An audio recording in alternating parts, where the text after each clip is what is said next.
No se asuste con lo que oiga a continuación. Es el eco del pasado cuando empezaron las emisiones de Radio Sefarad a finales de enero del 2004 y cuyos informativos semanales hemos reunido para revivir lo que entonces pasaba desde la perspectiva de nuestro tiempo.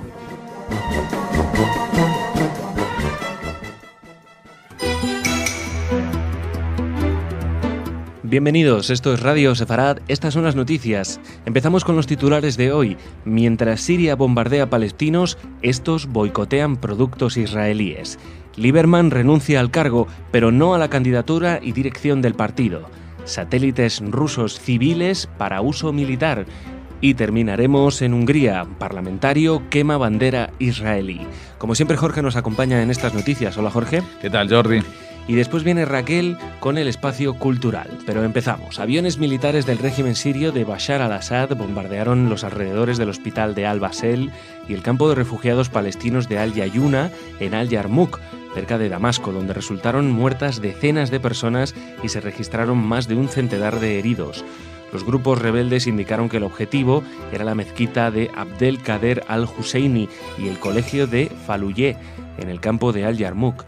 Sin condenar estos hechos, el primer ministro palestino, Salam Fayyad, llamó a boicotear los productos de Israel como protesta a las medidas tomadas por el gobierno de Jerusalén en respuesta a la votación a la ONU, que elevó el estatus de la delegación palestina al grado de Estado observador.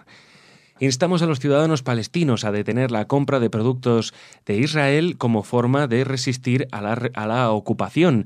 Esto es lo que dijo Fayyad, quien añadió que está tratando de impedir el colapso de la autoridad palestina, que emplea estos dineros para pagar los salarios a una enorme masa de empleados estatales y agentes de seguridad. Fayyad había anteriormente hecho llamamientos al boicot de mercancías producidas en los asentamientos de Judea y Samaria, pero ahora insta a no consumir ningún producto israelí, un boicot que limitaría el mercado palestino, dependiente en gran medida de los productos de Israel. El portavoz del Ministerio de Exteriores de este país, de Israel, Igal Palmor, afirmó que los palestinos deberían concentrar sus esfuerzos en construir su propia economía en vez de boicotear la de los otros. Sí, porque aparte, Jordi, esto tiene ciertos aspectos casi que rozan en el esperpento. Primero que ante la masacre en el campo de refugiados palestinos, ¿alguna declaración en contra de Siria, del régimen de Siria? No. Lo que dice el problema de los palestinos sigue siendo Israel. Siria los bombardea desde la Fuerza Aérea, pues el problema es Israel. Y ellos van a boicotear los productos israelíes. Uno se pregunta, ¿qué van a boicotear? ¿El agua que sale por los grifos? ¿La electricidad que les llega? Y que no pagaban la factura hasta ahora, los bienes y productos que les sirve a Israel. ¿Qué es lo que pueden boicotear? Porque no estamos hablando de lo que se fabrica en determinada zona de Israel, sino todos los productos de Israel. Pero recordemos, para quien todavía no lo tiene muy claro, que la autoridad palestina, a pesar de esta votación, no es un Estado independiente. No es un Estado independiente, no tiene ningún recurso propio. Todo lo que tiene es parte de lo que administra Israel como administradora de estos territorios. Algunos los llaman territorios ocupados, llamémoslos territorios en disputa, ni para ti ni para mí, para que no se sepa de quién son, pero mientras tanto el que lo está administrando es Israel. Por lo tanto, boicotear lo que te están suministrando es o una actitud suicida o al menos una actitud bastante ilógica. Y lo que más pinta tiene, que es una actitud puramente política, una fantochada más para responder al cruce de reacciones que ha desencadenado esta declaración de Estado observador en Naciones Unidas, a la que Israel ha respondido, entre otras cosas, con el congelamiento de un dinero que tenían que pasarle a la autoridad palestina, pero que han dedicado a pagar la factura que le deben las de la autoridad palestina por el uso de la electricidad. Y seguimos ahora, queda cada vez menos para las elecciones en Israel y continúan los movimientos entre los políticos. Ahora ha sido el ministro de Exteriores israelí, Víctor Lieberman, que anunció que participará en las próximas elecciones parlamentarias previstas para el 22 de enero, pese a su renuncia tras ser imputado por abuso de confianza y fraude. Su portavoz, Ashley Perry, señaló que solo dimitió de su cargo como ministro de Exteriores y viceprimer ministro, pero no como presidente de su partido, Israel Beitenu, ni tampoco como número 2 de la lista conjunta Likud Beitenu, con el primer ministro Benjamin Netanyahu, lista a la que todos los sondeos dan como ganadora en los próximos comicios. Según la ley israelí, en caso de que Lieberman sea condenado, no podrá ejercer como ministro, pero ello no le impide en ningún caso que se presente como candidato a las elecciones.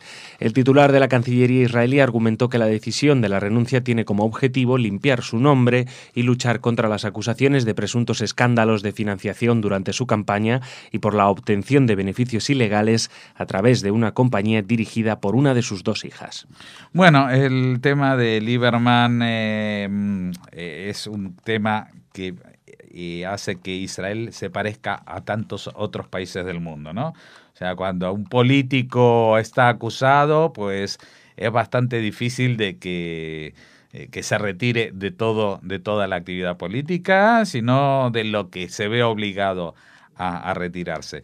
En este caso tampoco es que haya una condena muy fuerte, porque lo que lo han fue imputado por abuso de confianza y fraude, o sea que es una condena mucho menos inferior de lo que se le había acusado. Entonces, un poco en proporción a eso, también ha visto de que no era el fin de su carrera política, que bueno, que ahora para maquillar durante este mes, antes de las elecciones, no va a aparecer como ministro, y posiblemente, y esto ya lo creo yo, no sé si es otro de mis vaticinios, me imagino que pocos meses después de tomar posesión el nuevo gobierno, pues habrá un pequeño cambio ministerial para que Avigdor Lieberman asuma el cargo para el que está destinado, aunque nadie lo menciona, que es el del Ministerio de Defensa, porque es el número 2 de la lista mayoritaria y como hemos explicado en sucesivas ocasiones, pues el cargo más importante en Israel después del de primer ministro es el ministro de Defensa. Y también hemos visto como Ehud Barak, el actual ministro de Defensa, se ha retirado de la política, lo que cual es otra señal en ese sentido. Seguimos. El diario israelí Ma'ariv señala que expertos rusos en comercialización encontraron una forma original para generar interés en sus compradores potenciales del satélite Canopus 5, creado para cartografiar y supervisar fenómenos naturales anómalos y situaciones de emergencia. Se trata de un modelo de imágenes satelitales de alta calidad en una base militar de la Fuerza Aérea Israelí en el desierto del Negev y del aeropuerto Ben Gurion. Oficialmente el satélite Canopus 5 es un satélite para misiones civiles, pero en Israel no se lo creen y están preocupados por su posible venta a países y grupos terroristas como Irán o Hezbollah. Si el objetivo fuera únicamente civil, ¿cuál sería la razón para que las cámaras del Canopus 5 se centraran precisamente en una base militar y en el aeropuerto principal de Israel? Bueno, esto es lo que pasa con las guerras posmodernas, como diría nuestro a veces colaborador Jesús Pérez Triana, ¿no? Las guerras posmodernas utilizan tecnología y no las armas habituales, los sistemas de observación por satélite, etcétera, etcétera. Aquí los rusos están jugando justo al límite, venden un sistema de satélites como un sistema de cartografía para fenómenos naturales, pero se cuidan mucho de hacer la propaganda mostrando que son capaces de mostrar al detalle lo que pasa en una base militar israelí. Entonces, evidentemente, ya tienen en su lista de compradores potenciales a gente como Irán, Hezbollah, jamás si consigue reunir el dinero, etcétera, etcétera, ¿no? Y entonces, claro, esto no es un sistema declaradamente militar, pero sí que tiene una fácil aplicación militar, que eso es lo que Israel ha protestado. Y otra vez tenemos que poner el ojo en Hungría porque la policía húngara detuvo al parlamentario independiente Balázs Lenart por quemar una bandera israelí durante una manifestación antisionista celebrada en Budapest ante el Ministerio de Exteriores en protesta por el último operativo militar israelí en Gaza. El legislador fue puesto en libertad después de ser interrogado. Se trata de un parlamentario independiente que anteriormente fue miembro del partido neonazi Jobbik. No se trata de la primera vez que se produce un acto de este tipo. Recordemos que en pasado octubre los miembros de Jobbik quemaron una bandera israelí frente a la sinagoga principal de Budapest, llamando al gobierno nacional a cortar las relaciones diplomáticas y económicas con Israel. Este partido neonazi cuenta con 47 escaños en el Parlamento y se opuso, entre otras, a las inversiones israelíes en Hungría, alegando que las empresas hebreas son una amenaza para el país. Bueno, desgraciadamente en estos últimos tiempos, cuando no hablamos de Hungría, pues hablamos de los neonazis de Amanecer Dorado. Es muy peligroso cuando estos grupos que uno considera marginales llegan a los estamentos de poder. Y en el caso de Hungría, del grupo Jobbik, no es nada marginal tener 47 escaños en el Parlamento. No sé exactamente cuántos escaños serán en total, pero 47 personas diciendo un discurso de odio y racismo, pues es bastante preocupante. Y encima, el que ha quemado la bandera es una independiente que antes estaba en Jobbik, con lo cual se habrá ido porque Jobbik no le resultaba suficientemente extremo.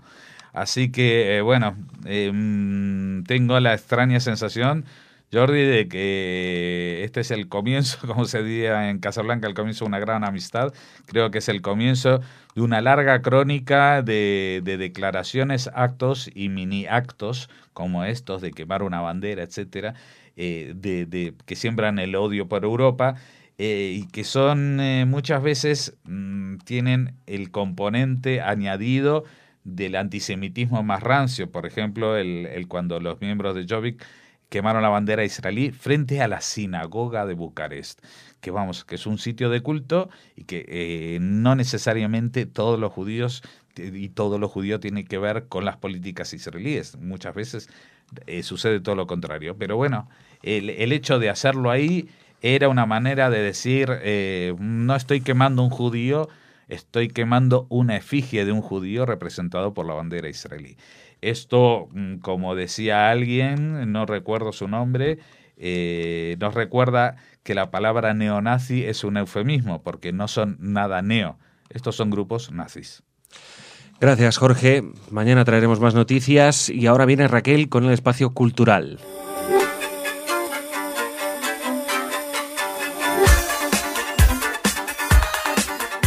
Hola Raquel, ¿qué tal? ¿Cómo estás? Hola Jordi, muy bien, muy contenta de estar aquí ante los micrófonos de Radio Sefarad.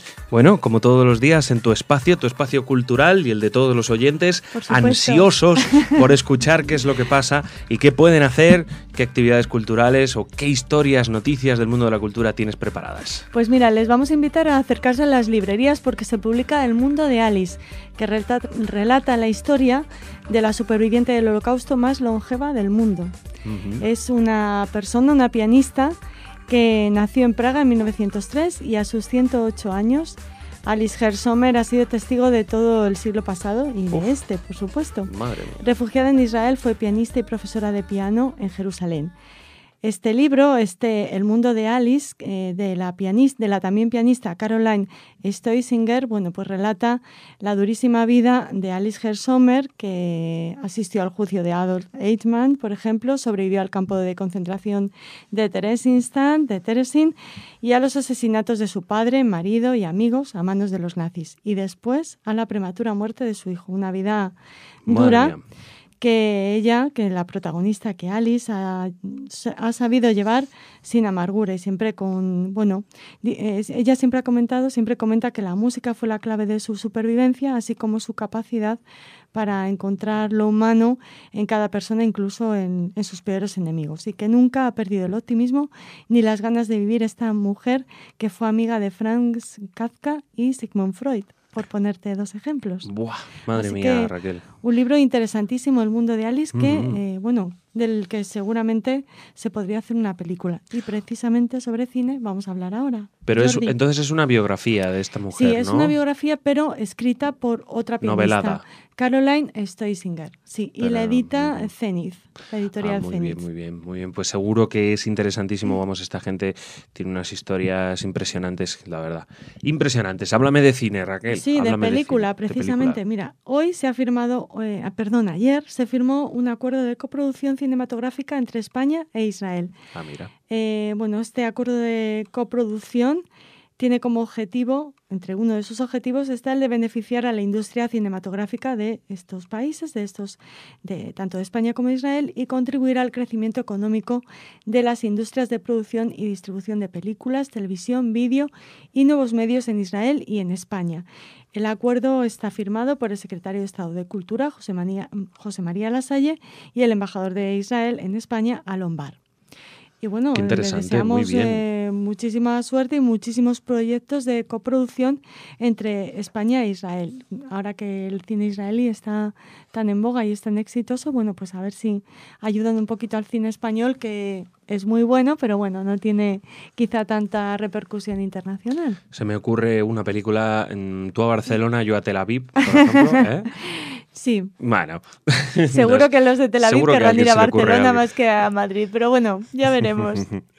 Bueno, pues nada, interesante cooperación económica, artística entre estos dos países siempre es una gran noticia, ¿verdad? Sí. Así como cuando nos ponemos tristes cuando vemos que se boicotea un festival de cine israelí o alguna cosa de esas, pues nos alegramos cuando es todo lo contrario. Se estrechan lazos para realizar productos culturales de calidad. Estamos deseando poder dar una buena noticia de esa primera película o serie o ya corto. Te digo, tú a Barcelona, yo a Tel Aviv. Si es que ya estoy escribiendo el guión. Que la Raquel. dirija Woody Allen, ¿no? Sí, no, Pedro Almodóvar. También, ¿no? Sí, que tiene mucho éxito en Israel. Bueno, ya que hablamos de Israel, seguro que nuestros oyentes recuerdan que les hemos anunciado la celebración del segundo Festival de Hebreo Moderno en Madrid. Hoy, a las 7 horas, en la Academia Torbal, en la calle en Madrid muy céntrico, en San Mateo 15, habrá un taller de canciones en hebreo con la profesora Ayana Geberovich y se cantarán canciones típicas de Hanukkah. Al día siguiente, el miércoles, habrá un taller de iniciación al hebreo con Rubén Freidkes, que estará, bueno, como hemos celebrado Hanukkah recientemente, acaba de terminar, bueno, pues Rubén Freidkes nos acercará al hebreo moderno a través de esta festividad tan luminosa, Hanukkah. Y el jueves 19, también a las 19 horas, a las 7, en el mismo sitio, en la Academia Torbal, Mayan Ankawa ofrecerá un taller de danzas israelíes Rikudin típicos de Hanukkah. Así que les invitamos a participar en estas actividades del segundo Festival de Hebreo Moderno en Madrid. A cantar y a bailar en hebreo. Exacto. Y para terminar, les recomendamos una exposición de joyas de una amiga de la radio, una artista muy especial, Claudia Tigman, a la que hemos entrevistado y conocemos su obra aquí en Radio Sefrat. Bueno, pues Claudia expone sus joyas en Ra del Rey, en la calle Reina 11, y nos invita a todos a conocer una selección de sus colecciones de joyas en 22 años de 20 por 20. ¡Guau! Colección de joyas, pero no las vendes, sino son casi productos artísticos. Bueno, están también a la venta, pero nosotros, bueno, no queremos potenciar su consumismo, sino no les obligamos, pero seguro que si ven las joyas de Claudia, algo caerá, que diría el clásico, porque son preciosas. Ah, bueno, pues muy bien. Muy bien, muy interesante. ¿Mañana nos traes más joyas, Raquel? Mañana joyas informativas de la joyas cultura. Informativas. Pues hasta mañana. Hasta mañana.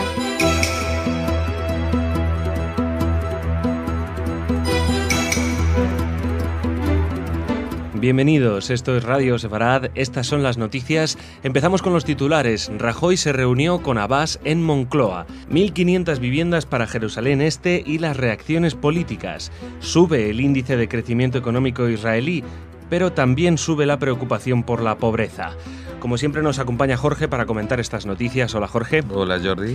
Y después vendrá Raquel con el espacio cultural. Pero empezamos aquí en España, ya que el jefe de gobierno español, Mariano Rajoy, se reunió ayer con el presidente de la Autoridad Nacional Palestina, Mahmoud Abbas, al que pidió mayores esfuerzos para encontrar una solución justa, duradera y negociada con Israel que permita la convivencia de dos estados.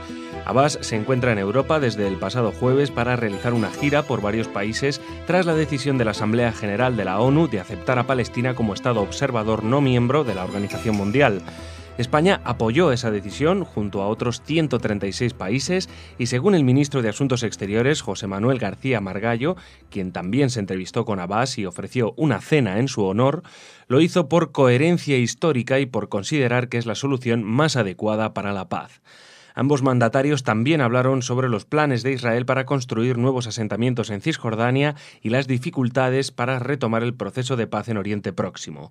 Hoy Abbas tiene previsto entrevistarse con el secretario general del PSOE, Alfredo Pérez Rubalcaba, y con la vicesecretaria general socialista, Elena Valenciano. Bueno, es lo normal. Abbas está recorriendo toda Europa. Esta semana pasada viene ahora mismo de Italia, donde se reunió hasta con el Papa para ver si le explica qué es esto de un Estado observador, porque es el único Estado observador que hay, es el Vaticano. Así que no sé si le ha quedado claro que Palestina va a ser una especie de Vaticano o qué es lo que van a hacer con este Estado observador no miembro. Me imagino, creo yo, que el presupuesto, ya que están con tantas dificultades económicas, no le va a dar para recorrer los 137 países que le apoyaron en esta gestión, sino que va a ser una gira más corta por Europa para decir gracias y para echar la mano y decir somos muy pobres y nos quitan el dinero estos israelíes malos que encima quieren cobrar la factura de la electricidad.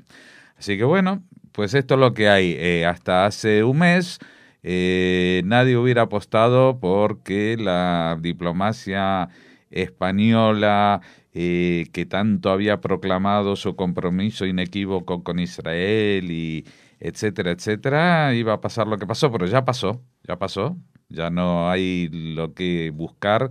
España se ha alineado exactamente donde quería alinearse y donde siempre ha estado desde tiempos de Franco con los países árabes, y allí está y allí seguirá hasta que alguna vez algo cambie en este país.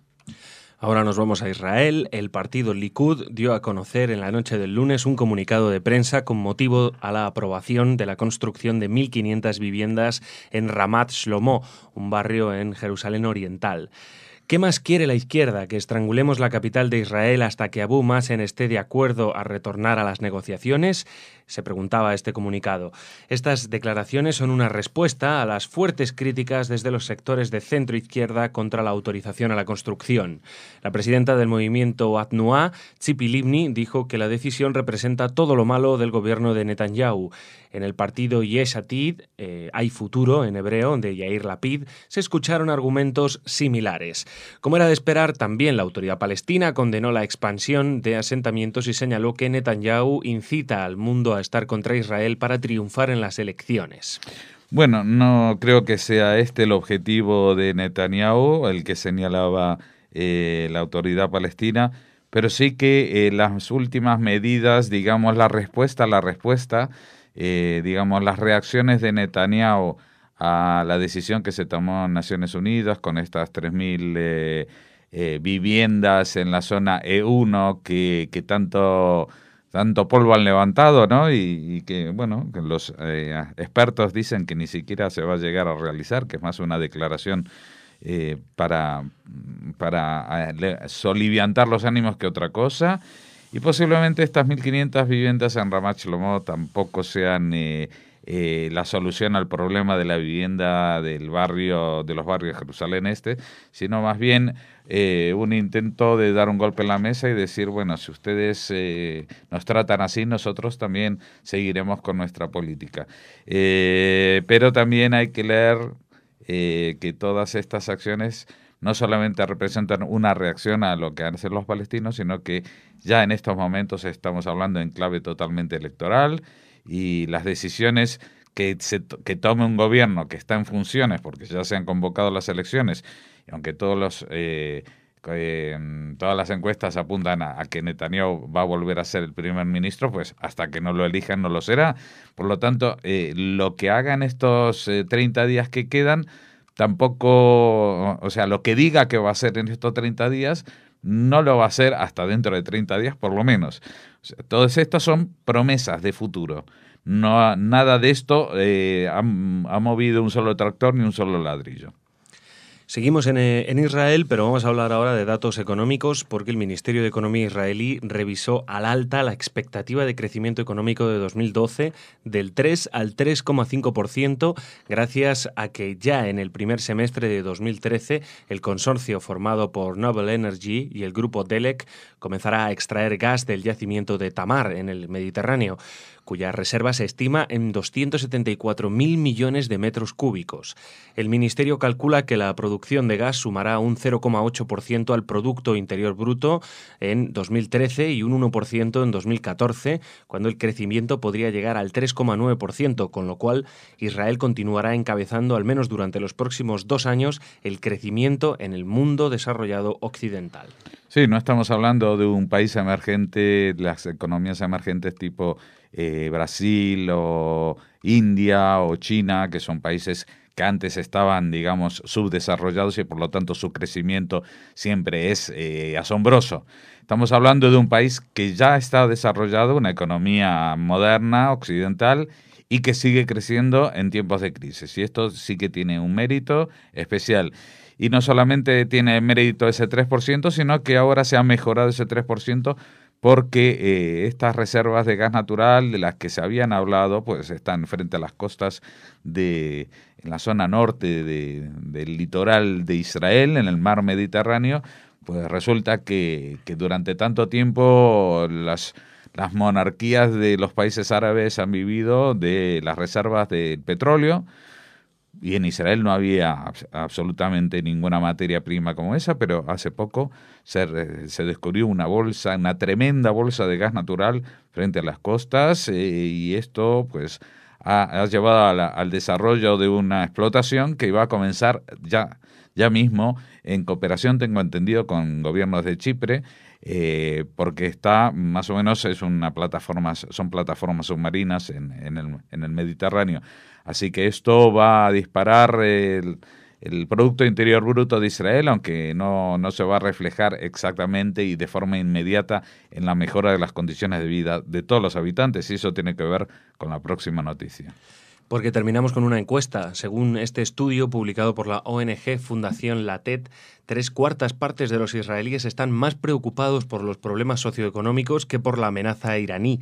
Así lo señala en su informe alternativo 2012 sobre la pobreza. Los problemas de seguridad solamente ocupan el 3er lugar en el orden de preocupaciones de los ciudadanos de Israel. Más de la mitad de las personas interrogadas afirmaron haberse visto obligadas a comprar menos comida este año y a no adquirir medicamentos debido a la degradación de su situación económica. El 15% de ellas tuvieron que recurrir a un empleo suplementario para incrementar sus ingresos y el 18% tuvo que pedir un crédito bancario.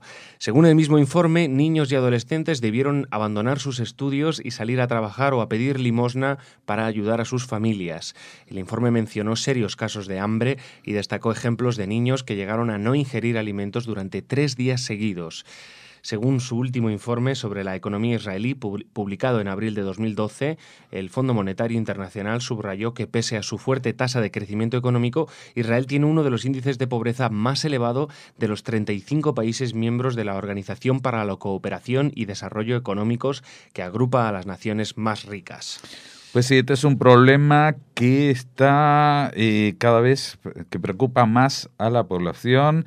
Ya hemos visto, ¿te acuerdas, Jordi, el año pasado, que la gente salía, los llamaban los indignados de Tel Aviv, eran una rebelión de clases medias, pero esto es todavía mucho peor. Esto estamos hablando de gente que realmente está en situación límite, en situación de pobreza, en situación al borde del hambre. Es una situación que solamente se dio en Israel hace unos 10 años y ahora pues vuelve a suceder. Estas políticas económicas ultraliberales traen mucha prosperidad para quien está en condiciones de aprovecharla, pero también es bastante, digamos, cruel con los sectores más desfavorecidos que no saben cómo salir del atolladero. Y debido a que en Israel pues se ha desmontado toda esa sociedad del bienestar, un poquito lo que apuntan los modos en el resto de Europa, ¿no? Que está sucediendo, pues en Israel esto se ha desmontado ya hace unos años, y entonces incluso cuando hay vacas gordas como el crecimiento económico, no siempre se refleja en el resto de la población. Y seguramente en algún momento el gobierno de Israel tendrá que hacer frente a este problema, porque ya vemos que no solamente es importante, sino que ocupa más o preocupa más a la población que la misma amenaza iraní que, como sabemos, nosotros reiteramos aquí prácticamente en todos los noticieros, es como una espada de Damocles que se cierne sobre la propia existencia del Estado de Israel. Bueno, muchas gracias, Jorge. Mañana tendremos más comentarios y hoy seguimos en el espacio cultural junto a Raquel.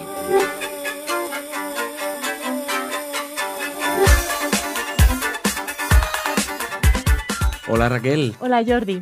¿Qué tal? ¿Cómo estás? Muy bien, dispuesta a contarles a nuestros oyentes las citas culturales para hoy. Qué bueno, bien. Y para los próximos días. Qué bien, qué ganas tenemos ya. A ver, cuéntanos, ¿de qué nos vas a hablar? ¿De cine, de música, teatro? Vamos a hablar de un foro literario que nos propone el Centro Cultural Dabar, además en torno a la figura de Yoram Kaniuk, que ya sabes que es uno de mis autores israelíes preferidos, así que estoy muy contenta de poder anunciarles este foro literario que tendrá lugar el próximo jueves, el 20 de diciembre a las 8 de la tarde. Y no solo por Yoram Kaniuk, no solo porque sea en Dabar, sino porque este foro literario está protagonizado por una de nuestras queridas colaboradoras, Concha Díaz Berzosa. Ah, por supuesto. De este programa Shoah con letra de mujer. Bueno, pues ella, que es representante de Amical de Mauthausen. Y de otros programas también, en el Marcapáginas también ha habido también ocasión de interviene, sí, Raquel? sí. Y bueno, es una amiga y una experta y una sabia. Así que seguramente este foro literario dedicado al Hombre Perro y a 1948, las dos últimas obras de Yoram Kaniuk publicadas en España, bueno, pues va a ser interesantísimo. Estarán, como les he comentado, Concha Díaz Berzosa y Sandra Israel, que es directora del Centro Dabar, pues serán las que en un primer momento hablen de estos dos libros para luego abrir el debate a todos los que se acerquen a este foro literario que cuenta con el apoyo de la Embajada de Israel. Se adentrarán en las claves literarias del autor y, sobre todo, bueno, pues darán la oportunidad a los presentes de hablar de estos dos libros tan interesantes, El Hombre Perro y 1948, que además se podrán adquirir en Dabar con un descuento del 10%. Mira, o sea que bien. mejor que mejor. Y siguiendo con estas actividades en torno a Yoram Kaniuk, el sábado por la noche, el 22 de diciembre, en Dabar, a las 8 de la tarde, habrá un cine debate en torno a la película Adán resucitado, que se basa en El Hombre Perro. El guión es de Yoram Kaniuk también. Y Sale Jeff Goldblum, ¿no? El actor. El actor protagonista es el gran Jeff Goldblum. El filósofo de Parque Jurásico, por si alguien no lo asocia. El protagonista de La Mosca, uno de los protagonistas de Reencuentro. Hay muchas películas muy buenas, pero es que además le acompañan en el reparto Willem Dafoe y Derek Jacobi, nada más y nada menos. Fíjate. Además de Abelet Surer, que es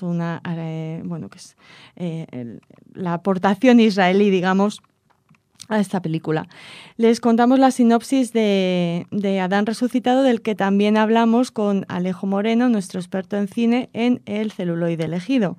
A principios de los 60, el famoso ilusionista judío Adam Stein, Jeff Goldblum, vive en una clínica psiquiátrica para supervivientes del Holocausto en el desierto del Negev. Manipulador, cínico y seductor, maneja a su antojo al resto de pacientes, desafiando las normas del director del centro, un papel interpretado por Derek Jacobi. Ya saben, el yo Claudio. Ahora le sitúas. Ahora sí, si quieres ya. La llegada de un niño que se cree perro le hará reencontrarse con su doloroso pasado en un campo de concentración donde Willem Dafoe tiene un papel también importante. Bueno, déjalo ahí, no nos cuentes más. No os cuento más. Esta película esta sesión contará con la presencia de Uva Spieler, que es la agregada cultural de la Embajada de Israel en España, y de nuevo con Concha Díaz Berzosa para su presentación y posterior debate. Así que nada, les proponemos estas actividades en torno a Yoram Kaniuk muy interesantes. Hablamos de campos de concentración, de antisemitismo, de Shoah, y la siguiente noticia también nos habla de estos temas, porque han aparecido nuevos documentos que desvelan el pasado nazi de von Karajan, del famoso director de orquesta. Bueno, no es una noticia novedosa que von Karajan tuviera un pasado nazi, pero sí que han aparecido documentos que, por ejemplo, revelan claramente cuándo se inscribió en el partido nazi, en un primer momento. Luego, por lo visto, dejó de pagar las cuotas y le hicieron un nuevo carnet de afiliado con una foto. O sea, se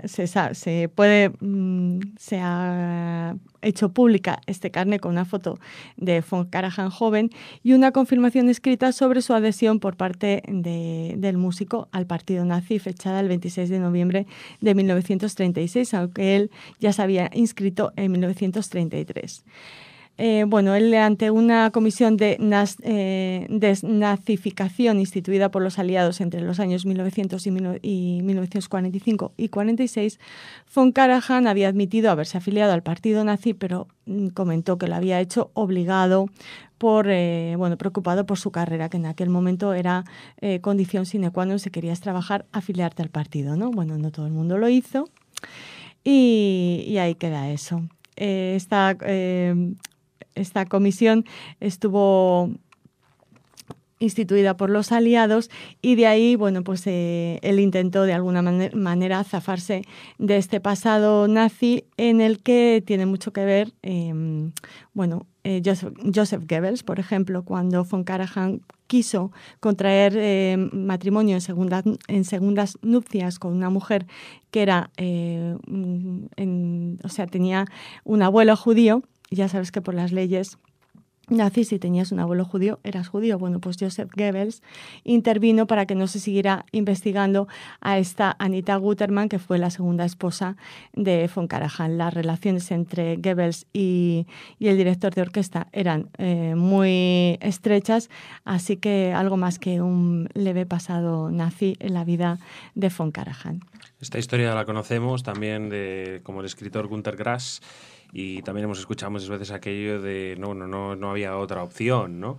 Pero realmente sí que la había. Sí, porque hubo otros autores exacto. que escaparon de Alemania, por ejemplo. Es cierto que no todo el mundo tenía los recursos económicos, pero me imagino que von Karajan sí los tenía. Se me ocurre Bertolt Brecht, por ejemplo. Una persona que también vivía en Alemania en aquella época y huyó, se fue a Francia y luego a Estados Unidos, ¿no? Uh-huh. Quiero decir que es no sé elecciones cómo interpretarlo. Vitales, Jordi. Elecciones vitales. Claro, que escuchamos... O morales. Es un argumento que he oído varias veces, ¿no? Que es el de, es que allí todo el mundo era nazi, ¿no? Bueno, pues no, tampoco. Y además no quedaba más remedio, ¿no? Bueno, pues nada. No estoy de acuerdo. Hubo gente que se enfrentó y fue valiente y... Efectivamente. Y respondió a sus principios. Y que además continuó con una carrera brillante en los Estados Unidos. Digo Estados Unidos porque se me ocurren muchos músicos que lo hicieron. La mayoría judíos, claro, pero otros que no lo eran también lo hicieron. Y bueno, uh-huh. Que tampoco la excusa de que era su carrera me parece de lo más ridícula. Pero bueno... no importa, seguimos. Bueno, Jordi, se acercan unos días muy especiales para miles de personas, para millones de personas. Se acerca la Navidad y Israel es un punto de encuentro muy importante, el más importante para cristianos de todo el mundo. Se calcula que llegarán en estos días a Israel unos 75.000 turistas, de los cuales 25.000 serán peregrinos cristianos. A estos peregrinos, el Ministerio de Turismo israelí, les tiene en cuenta todos los años. Se da la bienvenida a los líderes de todas las iglesias y comunidades cristianas presentes en Israel y se celebra una tradicional recepción pre-Navidad. Además, se facilita el acceso a Belén. Por ejemplo, el Ministerio de Turismo ofrece transporte gratuito como apoyo a los peregrinos que viajen entre Jerusalén y Belén. Se celebran una serie de reuniones, se recorren los lugares santos para el cristianismo y, como les decimos, es muy importante para Israel la recepción de este elevadísimo número de turistas que a los que desde las instituciones israelíes se da, por supuesto, la bienvenida. Bueno, Genial, Raquel. Queríamos hablarles de estos datos. 75.000 turistas en estos días visitarán Israel. ¡Qué suerte tienen! Pues sí. Bueno, pues nada, esperemos que tú nos visites mañana también. Seguro que sí. ¿Me vas a poner transporte gratis? Hombre, claro. De la oficina al estudio. Bueno, transporte gratis. Bueno, hasta mañana. Hasta mañana.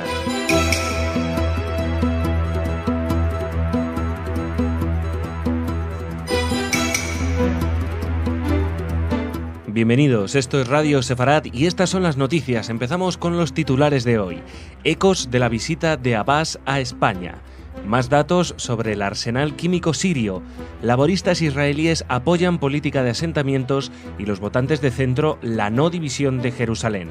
Como siempre, Jorge nos acompaña en el comentario de estas noticias. Hola, Jorge. Hola, Jordi.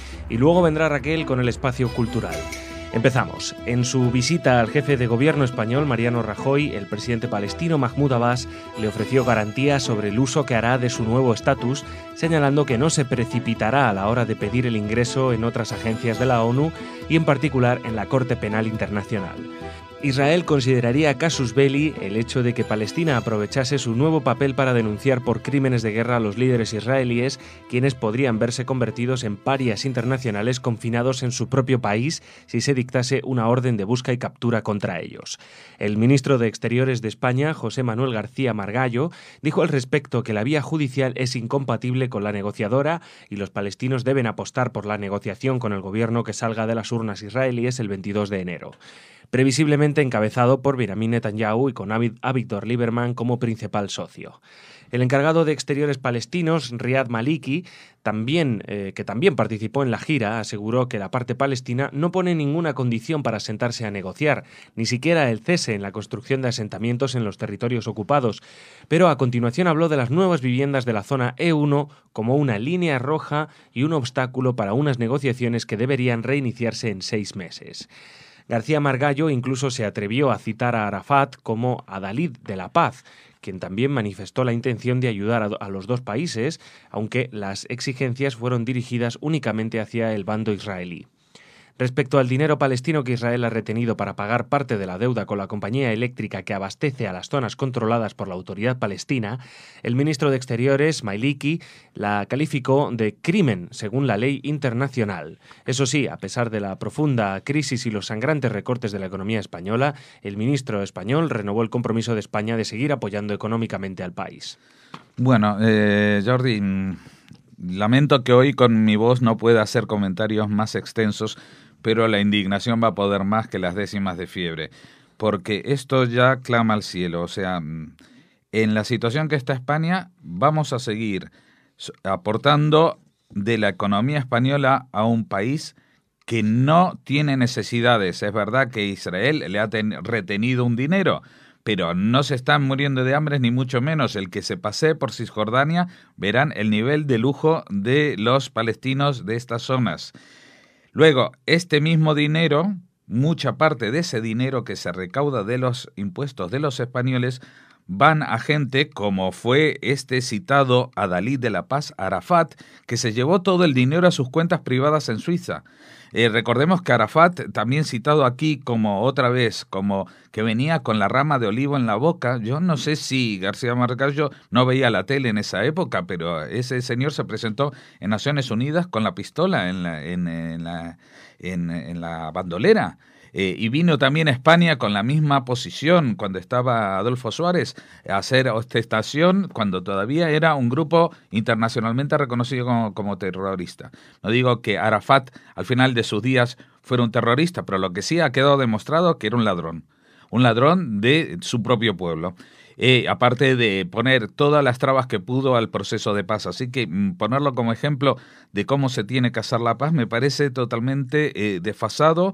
Y aparte, yo no sé si la gente que lee las noticias, como yo y como tú, no le llama la atención que por una parte la misma persona diga, y estamos ya hablando de Riyad Maliki, el ministro de Exteriores de Cisjordania, de la autoridad palestina, diga que no tienen, como dicen, no se ve, voy a buscar la frase, que no ponen ninguna condición para sentarse a negociar, pero a continuación dicen que lo que tiene que hacer Israel es, primero, dejar de construir en la E1.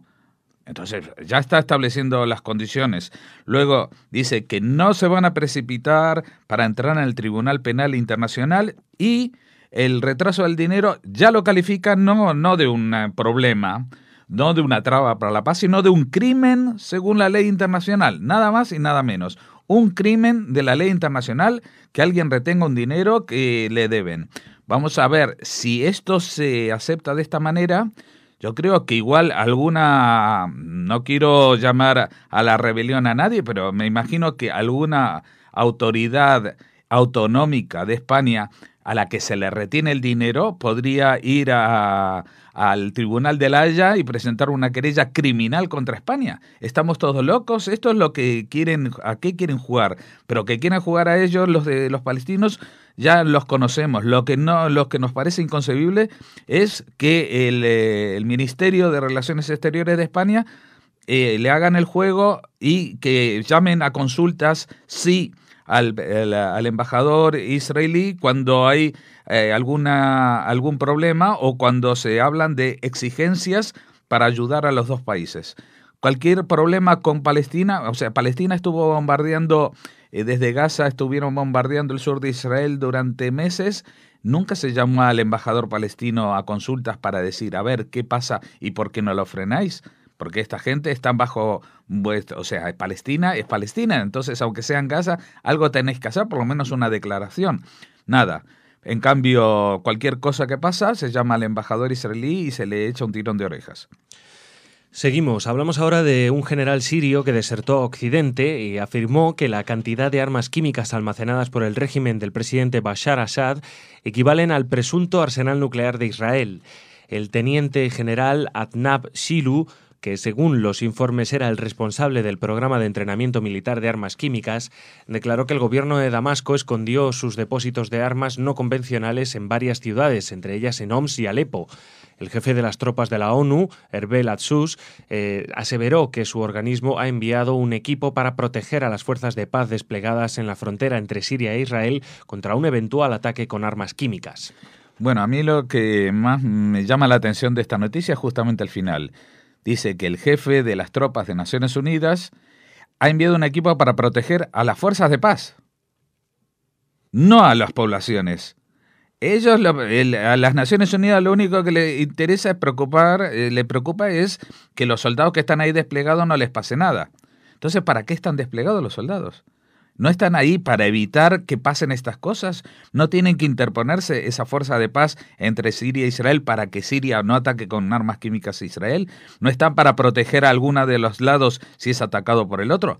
Bueno, pues esto es otra de las pequeñas letras que aparecen en las noticias y que aparentemente la gente lo recibe con la mayor de las naturalidades. Por supuesto, si Siria ataca a Israel, lo que tiene que hacer Naciones Unidas es proteger a sus soldados. Pues esto me parece que no es así. Segunda apunte sobre esta nota. El general sirio que desertó a Occidente, que me imagino que para algunos de Occidente será un héroe porque deja el lado de Bashar Assad, era el encargado del entrenamiento militar con armas químicas. Las armas químicas están prohibidas por todos los tratados y para mí, para mi forma de ver, más allá de lo que diga, si tiene razón o no tiene razón, si esta persona se presenta en Occidente y dice, yo he desertado, pero antes era responsable de las armas químicas, lo primero que tienen que hacerlo es llevar a una Corte Internacional de Justicia. Porque este señor estaba al frente de una unidad ilegal en todos los sentidos, morales, militares, de los tratados internacionales, etcétera. Está haciendo armas químicas y ya si tiene problemas con su sueldo, pues él se va y deserta y que eso lo convierte en una persona buena y aceptable por Occidente. No, este señor es un genocida al que pues no ha tenido por diversas circunstancias de la política internacional y las rebeldes en Siria, pues se le ha atascado su ascenso en el escalafón militar sirio. Pero ¿a qué se dedicaba? ¿Alguien le obligó a ser el responsable de estos entrenamientos militares con armas químicas? Pues por mí no merece ningún respeto y por supuesto sus declaraciones menos. Vamos a terminar con política interior israelí porque cada vez están más cerca de esas elecciones y ahora la líder del Partido Laborista israelí, Sheli Yahimovich, afirmó que el gobierno debe seguir financiando los asentamientos judíos en Judea y Samaria mientras las partes no alcancen un acuerdo definitivo de paz. No podemos tratar como criminales a los residentes de los asentamientos que fueron creados por decisiones de gobiernos israelíes, la mayoría liderados por el Partido Laborista, afirmó Yahimovich en una entrevista con el diario local Yediot Aharonot. Yahimovich aspira a convertir a su partido en la segunda fuerza política israelí tras las elecciones del próximo 22 de enero. La política, que no suele hablar demasiado sobre el conflicto palestino-israelí, insistió en la fórmula de 2 estados para 2 pueblos como única salida posible y en las fronteras del 67 como marco de referencia para un canje territorial que deje del lado israelí los 3 grandes bloques de asentamientos, Maler Adumim, Gush Etzion y Ariel. Sobre el futuro de Jerusalén, señaló que debe tratarse en una fase más tardía de cualquier acuerdo definitivo y que la división de la ciudad debe realizarse en base a la fórmula propuesta en la cumbre de Camp David en 2000 por el entonces primer ministro hebreo Ehud Barak. La propuesta israelí al entonces líder palestino Yasser Arafat consistió en que los barrios judíos queden bajo soberanía israelí y los árabes bajo la del Estado palestino, fórmula luego retomada por el ex primer ministro Ehud Olmert en sus negociaciones con el presidente de la Autoridad Palestina Mahmoud Abbas. Sin embargo, un reciente sondeo señala que 2/3 partes de los israelíes de centro rechazarían a un partido político que abogue por dividir Jerusalén en virtud de un acuerdo definitivo de paz con los palestinos. El mismo estudio precisa que el 80% de los votantes tradicionales del Partido Laborista y el 62% de los que se inclinan por las nuevas formaciones de centro, como Yesh Atid y Hatnoa, otorgan además gran importancia al hecho de que los palestinos reconozcan a Israel como un Estado judío. Además, según esta encuesta del Instituto Dahab, el 57% de los votantes laboristas y el 65% de los de Yesh Atid, además del 61% de los de Hatnoa, no creen que el actual liderazgo palestino pueda alcanzar una decisión que ponga fin al conflicto con Israel, en comparación con el 97% de los que apoyan al partido ultraortodoxo sefardí Shas y el 91% del Likud de Netanyahu. Bueno, Jordi, este estudio último es muy interesante y también se viene a sumar a la noticia anterior que estaba ligada a esta, ¿no? ¿Qué está pasando? ¿De pronto los partidos de centro y de izquierda han cambiado de política? No han cambiado de política. El Partido Laborista Israelí, desde el año 67, mientras estuvo gobernando, tuvo una política de asentamientos en Cisjordania, en Judea y Samaria. Se abrieron nuevas ciudades, se abrieron nuevas colonias, no al ritmo que otros gobiernos, pero sí que se hicieron cosas porque, entre otras cosas, desde el año 67 hasta la fecha, pues no se ha llegado a ningún acuerdo definitivo de paz. Nadie ha puesto ha jurado sobre la Biblia no devolver ni un centímetro de esos territorios, ni la gente de derecha, ni la gente de centro, ni la gente de izquierda. Entonces, lo que suele decirse de que los asentamientos son un obstáculo para la paz, no lo son porque no lo han sido y ya estamos cansados de repetir que cuando se tuvo que desalojar todo el Sinaí, incluidas algunas colonias, se desalojó, cuando se salió de Gaza unilateralmente y desalojando a colonias, varias colonias judías, muchas colonias judías, se hizo, y si se tiene que hacer de Cisjordania porque porque haya un acuerdo real de paz, pues se va a hacer. El tema es que la mayoría de la gente, y no estamos hablando, el caso de los ultraortodoxos, que como el 97% no creen que la dirigencia palestina actual tenga intenciones de firmar un proceso de paz, acabar un proceso de paz. Los del Likud del Netanyahu también, más del 90% no creen en ello, pero tampoco creen en ello la mayoría de los votantes laboristas, ni de los de centro izquierda, ni siquiera de los del Libni. La mayoría, el 61%, no cree que la actual dirigencia palestina va a llegar a un acuerdo de paz con Israel, porque no tienen una verdadera intención de llegar a este acuerdo de paz. Y no olvidemos que Tzipi Livni, uno de sus caballos de batalla, es que hay que dialogar y negociar y volver a la mesa de negociaciones.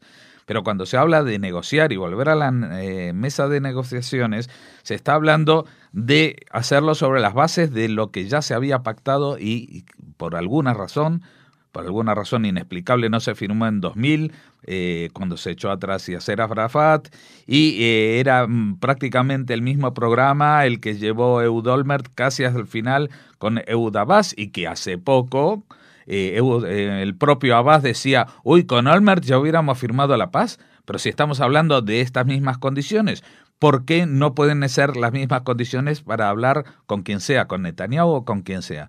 Porque si depende, Jordi, lo mismo en el contrato, pero con quien sea que se hable, pues entonces el contrato no vale nada, ¿no? O sea, si estamos diciendo que se devuelva esto o se devuelva aquello, y esto si lo firma Olmert vale, pero si lo firma Netanyahu no vale, algo no está funcionando bien. Y también el tema de la división de Jerusalén. El tema de la división de Jerusalén es la parte que menos convence de todo lo que ya se había otorgado, digamos, tácitamente en los acuerdos a los que se había llegado.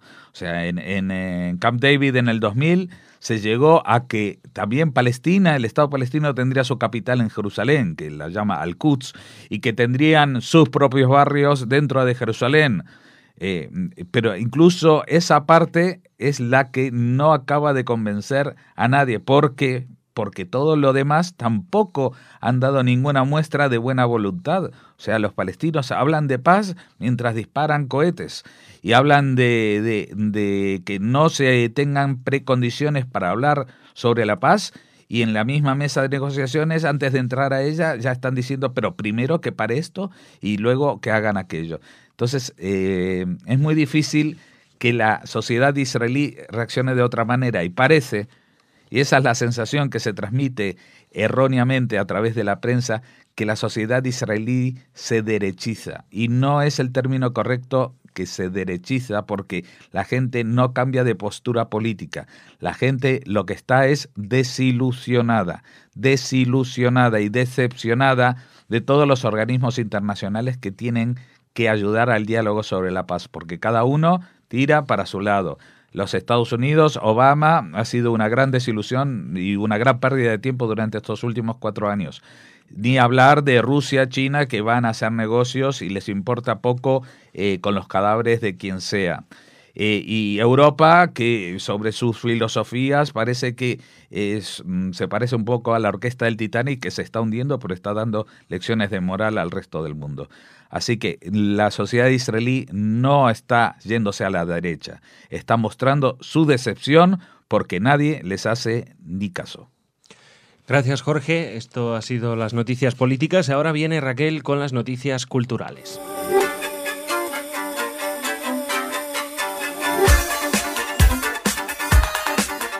Hola Raquel, bienvenida a Cultura, bienvenida a tu espacio. Hola Jordi, el espacio de todos, ¿vale? Bueno, el espacio de todos, por supuesto. Y nada, a ver, ¿qué cosas tenemos para hacer el fin de semana? ¿Qué noticias tenemos? Pues mira, hemos hablado muchas veces de este curso Pensadores Judíos para el siglo XXI que ofrece el Centro Dabar de Cultura y Estudios Judíos. Y queremos recordarles la fecha de la última conferencia de este ciclo, que será el 18 de diciembre, a cargo de Agustín Serrano de Haro, que es filósofo perteneciente estudioso del CSIC, que hablará de Fackenheim, la reparación del mal, la mejora del mundo. Como saben, siempre estas conferencias se ofrecen en la sede del Centro Dabar en la calle Rodríguez Marín 61 Bajo de Madrid. Estén atentos porque este centro pues propone un montón de iniciativas y propuestas ya para el año que viene. Así que hay que matricularse, se pueden informar en la página web de este Centro Dabar y siempre aquí en Radio Sefarad, donde damos cuenta de las interesantes propuestas que nos ofrecen desde allí. Muy bien. Otra propuesta interesante y un aviso sobre todo. También le hemos hablado de las pinturas de Josep Maria Cabané sobre la Shoah. Bueno, pues están hasta finales de diciembre, así que... Quedan pocos días. Quedan muy poquitos días. Les recordamos que en el año 2001 Josep Maria Cabané leyó el libro Si esto es un hombre, de Primo Levi. Bueno, ese libro fundamental en cuanto al testimonio sobre la experiencia de los supervivientes en los campos de exterminio nazis. Bueno, aquella lectura le marcó y le produjo un profundo replanteamiento artístico con consecuencias estéticas, éticas y políticas en su obra plástica. Bueno, inició una investigación artística sobre la memoria histórica, se documentó de manera exhaustiva y produjo un proyecto que se ha desarrollado durante 10 años. Ha plasmado en pintura esta transformación que sufrió, que experimentó después de leer a Primo Levi. Y bueno, en esta exposición que se presenta en la calle Força 8, ya saben, en el CAL de Girona, bueno, pues podemos encontrar desde mapas y planos de los lugares de la memoria, campos y guetos, y también nombres de las víctimas en sus cuadros. La exposición se llama Les Borrament, en catalán, y nos habla de eso, de la experiencia en los campos y bueno, lo que él sintió al hacer esta investigación y leer este libro de Primo Levi. También se presenta una serie de pinturas que se llama Els Noms, hechas con la escritura de los nombres de los catalanes muertos en los campos nazis. Y está hasta el 31 de diciembre, como les decimos, en el CAL de Girona, en la calle Força 8. Bueno, ¿y de Girona a dónde nos dirigimos? Y de Girona seguimos en el norte, pero nos vamos al oeste, porque les vamos a recordar que Mayumana presenta Raconto en Bilbao. Será desde el día 22 al 30 de diciembre, así que están a tiempo los que nos escuchen desde allí de ver este espectáculo recopilatorio, homenaje a sus 15 años de actividad artística. Un espectáculo que, como saben, han presentado en España dentro de una gira mundial que les llevará a muchísimos países. Y seguimos intentando hablar con alguien, no les queremos desvelar el nombre, no sé si ya lo hemos dicho, Jordi, en algún informativo anterior, pero bueno, que no se nos olvida que Mayumana está triunfando por toda España, les decimos las fechas y seguimos intentando ofrecerles un plus. Lo vamos a dejar ahí. Tendrá que ser ya en 2013, Jordi, casi. Pues sí, probablemente, pero bueno, nuestro equipo de redacción está trabajando duro para conseguir los números de teléfono y el tiempo de los protagonistas también para que nos concedan una entrevista. Exacto. ¿Alguna cosita más, Raquel? Pues nada, que nos concedan su atención los oyentes mañana, ¿no? Por supuesto, seguro que sí. Mañana más cultura aquí en Radio Sefarad y más noticias. Les esperamos. Hasta mañana.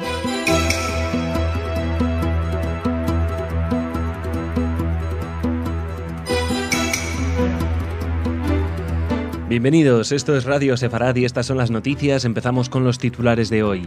Identificados los terroristas del atentado contra el autobús israelí del mes pasado. Tzipi Livni, no negociar con Hamás. Terminaremos hablando de más viviendas en Jerusalén Este. Como siempre, Jorge nos acompaña en el comentario de estas noticias. Hola, Jorge. Hola, Jordi. Y después viene Raquel con el espacio cultural, pero empezamos. Seguramente recordarán el ataque contra un autobús de línea en Tel Aviv el pasado mes, una vez alcanzada la tregua que finalizó con el operativo Pilar Defensivo. La Agencia de Seguridad israelí y la Policía de Israel arrestaron entonces a los miembros de una célula terrorista con sede en Ramallah, con miembros afiliados a Hamás y a la Yihad Islámica, que ejecutaron dicho ataque del que resultaron heridos 26 civiles israelíes. La célula estaba planeando otros ataques, pero la rápida acción de las fuerzas de seguridad durante las horas inmediatas después del ataque impidió su ejecución.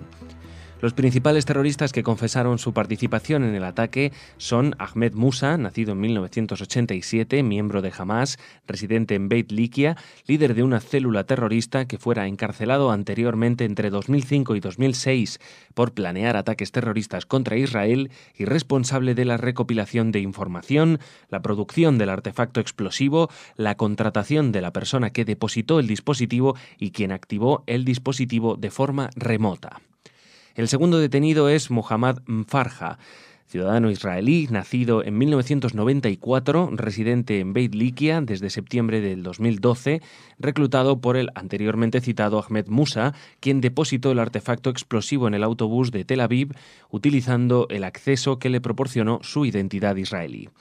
A ellos se sumó Fuad Azai, nacido en 1985, residente en Beit Likia, miembro de la Yihad Islámica, encarcelado varias veces por su implicación terrorista, planeamiento de ataques y por la formación de una célula terrorista en la que Musa formó parte, a quien proporcionó una pistola y munición. El cuarto componente de la célula es Mohammad Damara, nacido en 1987, residente en el norte de Ramallah, miembro de Hamas, que reclutó miembros y un rifle. En la mañana del ataque, en Farja, recibió una bolsa que contenía el explosivo fabricado por Musa, conectado a un detonador por control remoto mediante un dispositivo celular. Musa instruyó a Anfarja sobre cómo realizar el ataque contra el autobús en Tel Aviv y afirmó que tras el ataque recibiría entrenamiento de Hamas y se reuniría con otros agentes de la misma organización. Anfarja llegó a Tel Aviv cargado del explosivo y buscó un autobús repleto de gente. A las 11:55 aproximadamente depositó la bolsa dentro de un autobús de la compañía Dan e inmediatamente después de salir del autobús informó a Musa, quien detonó el explosivo. Las investigaciones han demostrado que la célula planeó ataques adicionales contra soldados israelíes en varias localidades que incluían disparos durante conducción. Miembros del escuadrón ya habían empezado a recolectar información de inteligencia para ejecutar dichos ataques. También planeaban atentados suicidas e intentos de asesinato a altos cargos del gobierno israelí. El incidente refleja la iniciativa de Hamas para promover actividades terroristas dentro del territorio israelí. Sí, los oyentes de Radio Sefarad recordarán que justo en los días de la tregua sucedió este atentado y que ya entonces lo hicimos un poco a nivel de vaticinio, decir, esto tiene que ser un árabe israelí. ¿Por qué? Porque no era un atentado de mártires, no se había suicidado como lo hubiera hecho otro miembro del mismo grupo Hamas, pero que viniera de Gaza. ¿Cuál es la diferencia? Pues que los que viven en Israel, y esto puede parecer a propaganda barata, pero es así, que los árabes que viven en Israel no les interesa morir. Sí, ser patriotas y matar muchos judíos, pero ellos saben cuál es el valor de la vida porque han sido educados dentro de un Estado con un sistema educativo lo suficientemente amplio incluso para las minorías como la árabe, para que impregne del valor de la vida a todo el sistema educativo. Esto no le sucedía a la gente que están con el cerebro lavado en Gaza y que se dedican a explotarse a sí mismos porque les prometen un paraíso lleno de vírgenes. Esto finalmente resultó así, y es más, esto fue la clave para que pudieran atraparlos, el saber de que alguien de ellos tenía que ser un árabe israelí, alguien con permiso para moverse por todo el territorio de Israel libremente. Ese era el captado por Hamas. Pero, ¿quiénes eran los otros miembros de Hamas y de la Yihad? No eran gente de Gaza, eran gente de Cisjordania, de Ramallah, de la capital del Estado, no Estado observador, o como lo quieran llamar, de la Palestina moderada, etcétera, etcétera. Y allí anidan, porque la palabra es anidan, pues las peores serpientes contra la raza humana también. Ahí están todo el tiempo gente que maquina cómo matar y destrozar a otros seres humanos. Esto es la conclusión. Y la otra conclusión de esta detención y de esta información que llegaba en las últimas horas es que el proceso por el cual se llevó a cabo todo este atentado es calcado al 11M de Madrid. Fíjate, sube a alguien con una mochila, con un detonador que se acciona por teléfono y baja y llama a alguien para que lo accione a distancia. El método es exactamente el mismo, porque tampoco la gente de aquí, los de Al-Qaeda de aquí, se suicidaron después en el famoso piso de Leganés cuando se vieron rodeados, pero en principio lo que querían era seguir actuando. También esta célula lo que pretendía era seguir actuando, y me imagino que si hubieran tenido un momento de sentirse acorralados con armas en las manos, pues se hubieran suicidado. Pero por suerte el Servicio de Inteligencia de Israel actuó con mucha eficacia y con mucha celeridad, no ya para evitar sus propias muertes, sino para desvelar exactamente todo lo que eso implicaba, que no era simplemente alguien que de pronto decide sacar un cuchillo de cocina y matar al vecino, sino que es una acción planificada, con una infraestructura, y que se consiguen armas, y toda esta gente, uno tenía acceso a pistolas, otro tenía acceso a rifle, otro fabricaba explosivos. Esto no, el terrorismo en Cisjordania no es... la mayoría de la gente cuando habla hoy en día habla de que los terroristas parece que son solamente los que viven en Gaza. Y no. En Cisjordania, en Ramallah, en la capital del recién proclamado Estado observador, pues anidan los grupos terroristas cuyo objetivo es matar personas. Seguimos, hablamos de ahora en Israel, en plena campaña electoral. La exministra de Exteriores israelí, fundadora del partido Gad Noah, Tzipi Livni, exigió durante una rueda de prensa de ayer la prolongación de los ataques militares y políticos contra Hamás. Livni expresó su oposición a celebrar cualquier tipo de negociación con dicha organización terrorista y afirmó que no hay ninguna posibilidad de llegar a un acuerdo político con Hamás. Las declaraciones de Tzipi Livni se producen en momentos en que algunas personalidades de la política israelí expresan su preocupación por el aumento de la popularidad de Hamás en la Cisjordania bajo el control de la autoridad palestina. Y esto viene un poco a redondear lo antes dicho. Fíjate que Tzipi Livni, que compartía partido con Ehud Olmert, y en aquella época pues estaban las famosas negociaciones que no llegaron a cuajar del todo, pero la de la hoja de ruta, etcétera, etcétera, estaban muy avanzadas. Incluso Mahmoud Abbas dijo que con Olmert hubieran llegado a firmar un acuerdo de paz. Bueno, pues eso no se puede saber, pero digamos que Tzipi Livni, cuando habla de esta manera de Hamás, es para respaldar firmemente a la gestión de Mahmoud Abbas y de Al-Fatah en Cisjordania. Dicen que hay que echar todo el resto contra Hamás, pero el mensaje verdadero es seguir apoyando al Fatah.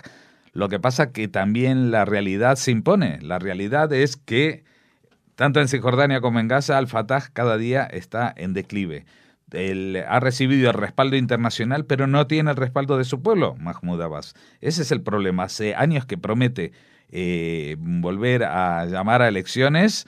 Todo el tiempo supuestamente llama a elecciones y nunca lo hace. Hace 8 años que está en el gobierno de una manera totalmente irregular, porque siempre se ampara en situaciones de peligro y la comunidad internacional lo respalda. Pero esto es el mismo respaldo que tenía Bashar al-Assad hasta hace 2 años, que él decía, bueno, si yo no soy un régimen democrático, pero si cuando yo me vaya llegará el caos y los integristas, etcétera. Y es lo que va a pasar en Siria dentro de poco.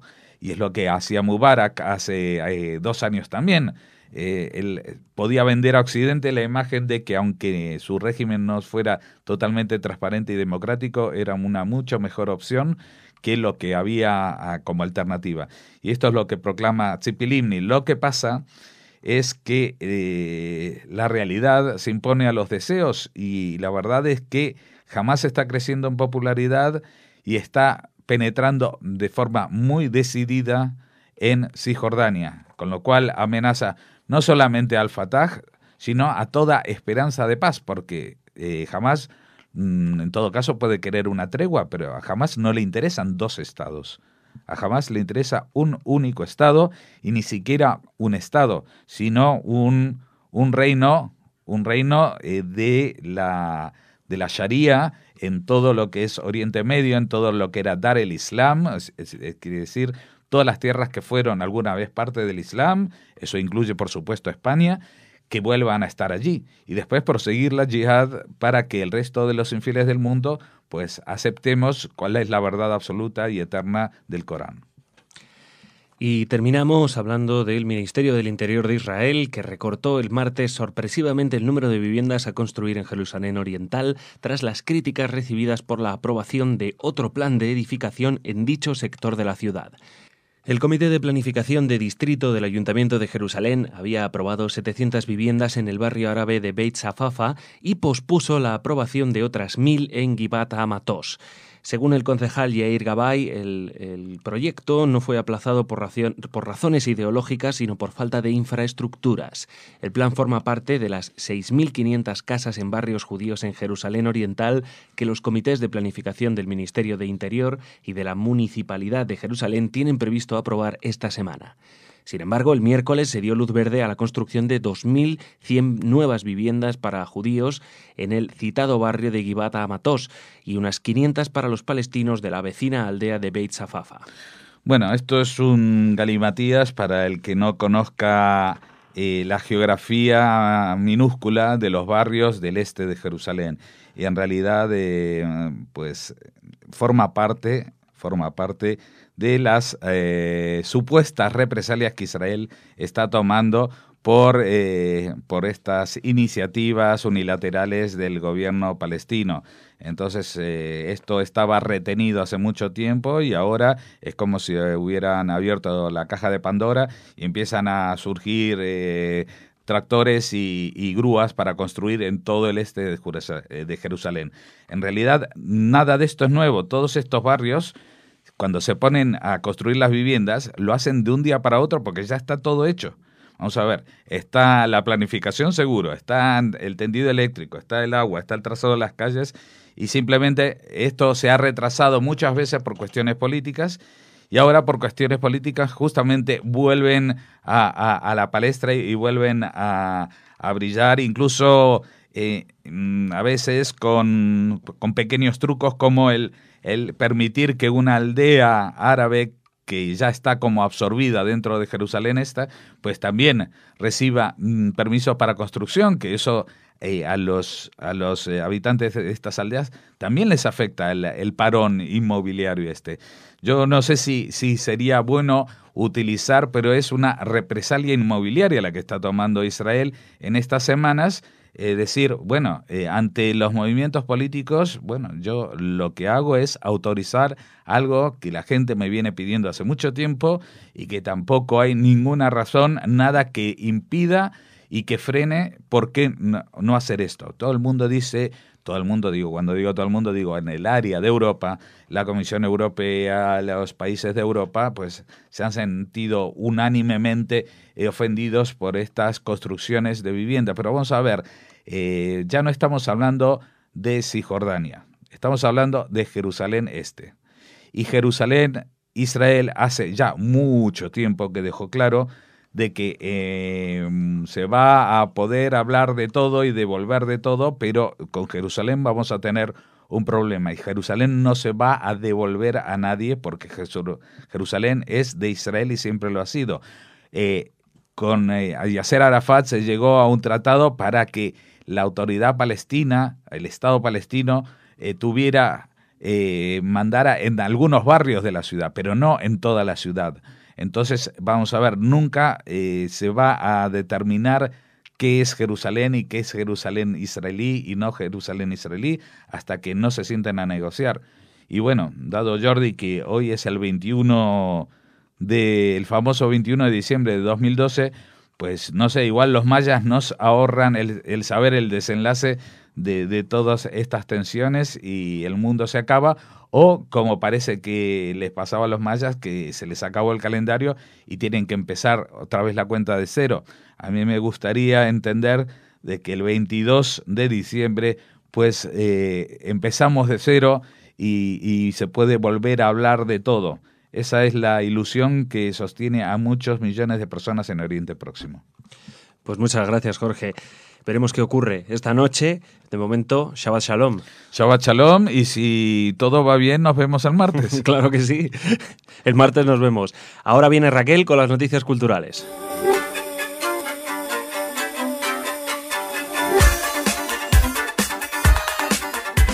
Muy buenas, Raquel. Hola, Jordi. Hola a todos los que nos escuchan. Y esperemos que sean muchos, porque como ha dicho Jorge antes, esperemos que siga funcionando el planeta, la vida, que los mayas se hayan equivocado, vamos. El apocalipsis maya. Por eso, o sea que si nos están escuchando es porque esto sigue. Sí, con lo bueno y con lo malo. Sí, claro, está claro. Vamos. Bueno, sabes que tengo un amigo que es creyente apocalíptico y entonces piensa que a lo mejor no desaparecemos, pero sí que va a haber una profunda transformación en nosotros mismos. Un cambio interior. Sí, como hoy es la lotería, espero que todos nuestros oyentes hayan, bueno, pues o ganado, no sé si el gordo, pero algún pellizquito, nuestros oyentes españoles y los que juegan a nuestra lotería desde fuera, y que realmente se transforme al menos su economía, ¿no? Que nos hace falta. Eso sí, desde luego, que se transforme la economía, y a lo mejor algún que otro individuo tampoco estaría mal que se transforme. Pero vamos a hablar de cultura. Venga, sí. ¿Qué me tienes preparado? Pues mira, una propuesta a ti también. Y a ti y a todos. Por supuesto. Una propuesta muy interesante que llega de la mano de la red de juderías y de Google. Ajá. Se han unido para que, como se sabe que las ciudades y los barrios judíos son cada vez más un reclamo turístico para los viajeros y habitantes de todo el mundo. Bueno, pues Google y la red de juderías han creado Caminos de Sefarad. ¿Qué es Caminos de Sefarad? Bueno, pues a través del geoposicionamiento de Google Maps, el usuario puede recorrer virtualmente los enclaves judíos de 24 ciudades de España, de estas ciudades integradas en la red de juderías, descubrir elementos patrimoniales y culturales destacados, además de conocer la historia que hay detrás de estos enclaves, de estas ciudades pertenecientes a la red. La documentación histórica se despliega en el momento en que el internauta pincha sobre cada uno de los lugares señalados en el mapa, que además se pueden visualizar a nivel de calle gracias a Street View, que es otra de las opciones que nos ofrece Google. También existe la posibilidad de localizar toda esta información a través de un panel de búsqueda que divide estos enclaves según la categoría, la tipología, la zona geográfica en la que se encuentre o la fecha a la que pertenezcan. La tecnología aportada por Google permite organizar todos estos contenidos a partir de mapas y cronogramas con distintos niveles de información. Te doy algunos datos, Jordi. Sorpréndeme. 523 enclaves en total, 910 entradas cronológicas, más de 1.600 imágenes, 67 textos complementarios y 138 voces léxicas comentadas. La web almacena información desde el siglo III hasta la actualidad.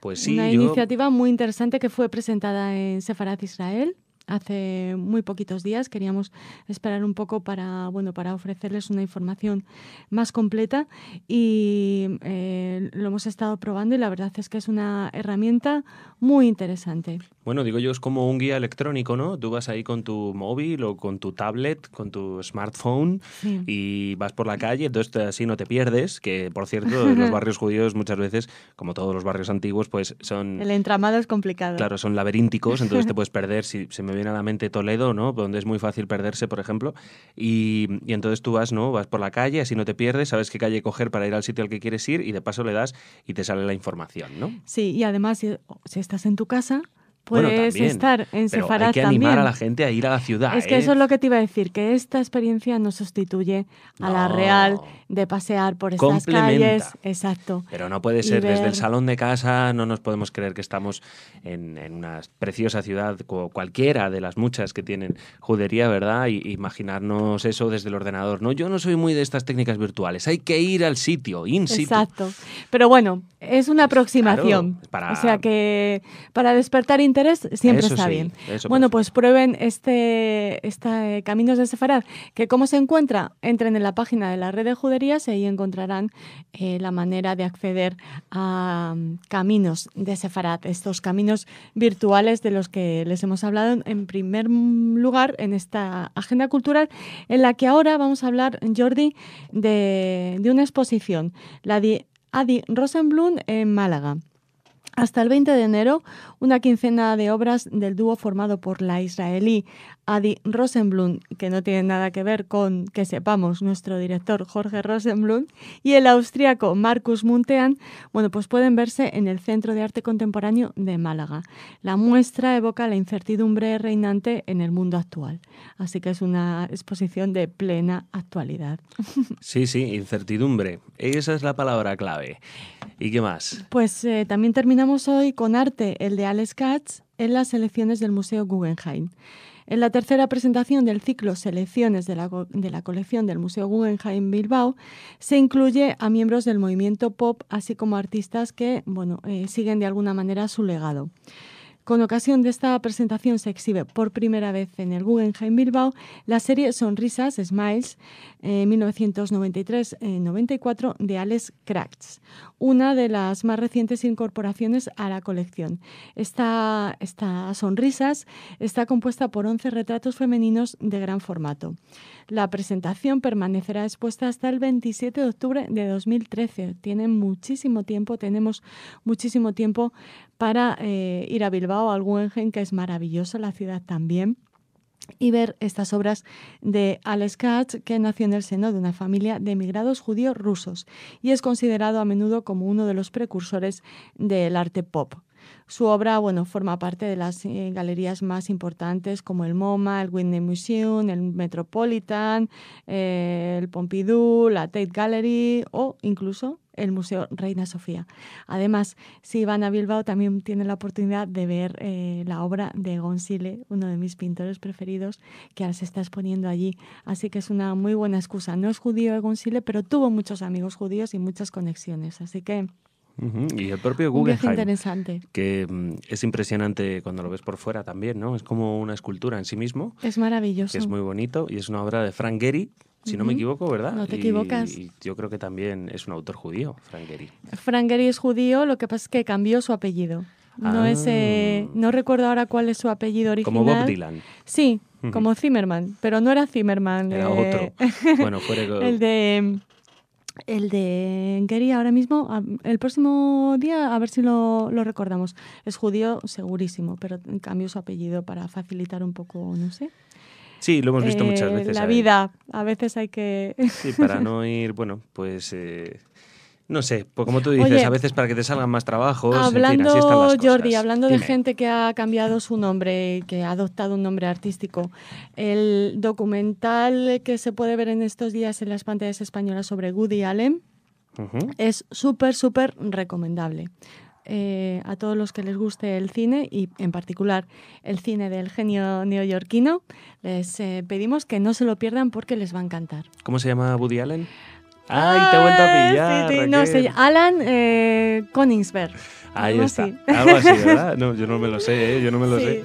Bueno, Königsberg. Pues nada, Raquel, muchísimas gracias. Hasta mañana, hasta el martes, hasta el lunes en las noticias de los lunes y Shabbat Shalom. Shabbat Shalom.